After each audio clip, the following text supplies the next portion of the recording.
Sa patuloy na paglaki ng bilang ng mga kababaihang nakakaranas pa rin ng pang-aabuso sa buong mundo, batay sa World Health Organization o WHO, nananatiling kaisa ang Pilipinas sa paggawa ng mga programa upang labanan ito.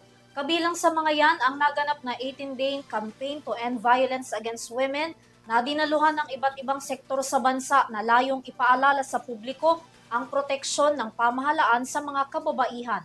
Alamin ang kabuuan ng balita mula kay Catherine Landicho. Kulay kahel yan ang simbolo ng pagkakaisa laban sa karahasan para sa mga kababaihan. Sa ginanap na 18th Day Campaign to End Violence Against Women, nagkaisa ang iba't ibang ahensya ng gobyerno, civil society, private sectors, maging ang United Nations bilang sa kanilang mga hakbang tungo sa pagkakaroon ng ligtas at mas makatarungang mundo para sa mga kababaihan. Nagkaisang iba't ibang sektor ng lipunan sa makabuluhang ceremonial lighting na ginanap sa SM North EDSA Tunnel bilang suporta sa 18th Day Campaign to End Violence Against Women o VAWS sa pangunguna ng SM Cares.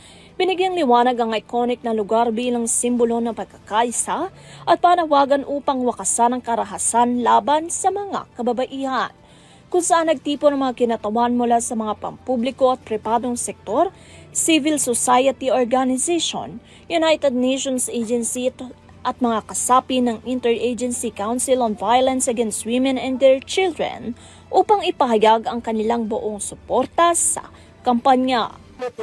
No place in our institutions and no place in our future. And together, we can build communities where respect, equality, and justice prevail. Patuloy tayong nagsama-sama. Ipagtanggol natin ang karapatan ng kababaihan. Literacy and online safety education into schools and youth programs. This ensures that adolescents understand their rights and are empowered to recognize and challenge discrimination and violence.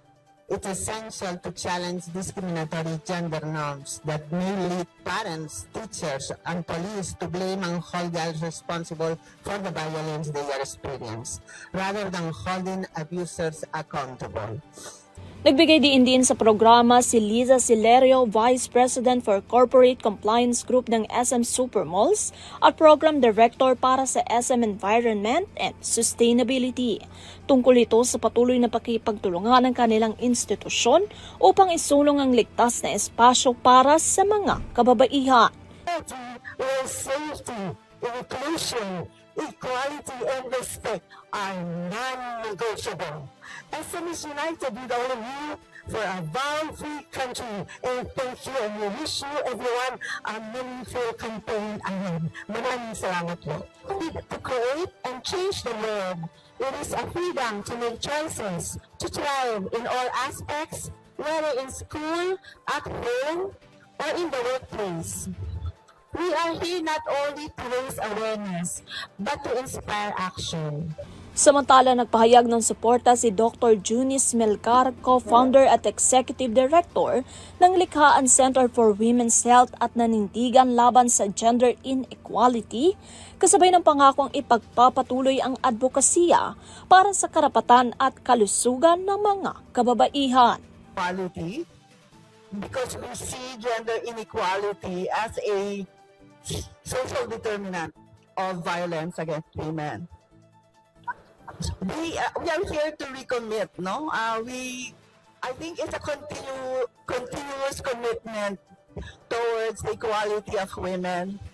But maybe just to share with you where we are, no, what we are committing to, we run services for women in poor communities, no? Meron kaming clinics for women, health clinics for women, but we also do what the WHO calls first-line support for violence against women. Nakiisa rin si Quezon City Mayor Joy Belmonte na binigyan diin ang papel ng lokal na pamahalaan sa pagprotekta sa mga kababaihan.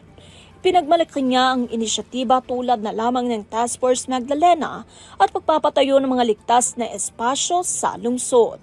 Kabilang na dyan ang pag-iilaw sa mga pangunahing kalsada upang masiguro ang seguridad ng kababaihan at kabataan.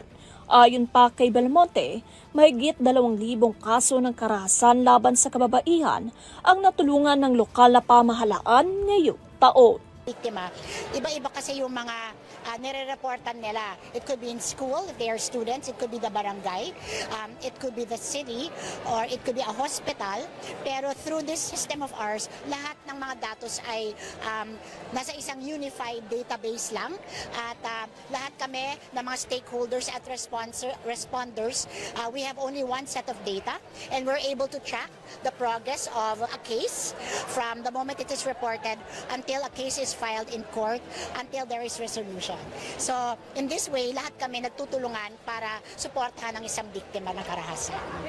Ang seremonya ay nagsilbing paalala na ang laban kontra VAU ay hindi lamang responsibilidad ng iisang sektor, kundi kolektibong adhikain para sa isang lipunang ligtas, pantay at nagbibigay proteksyon sa karapatan ng bawat kababaihan at batang babae. Para sa Euroquibi News, Catherine Landicho sumasaludo sa bawat Pilipino.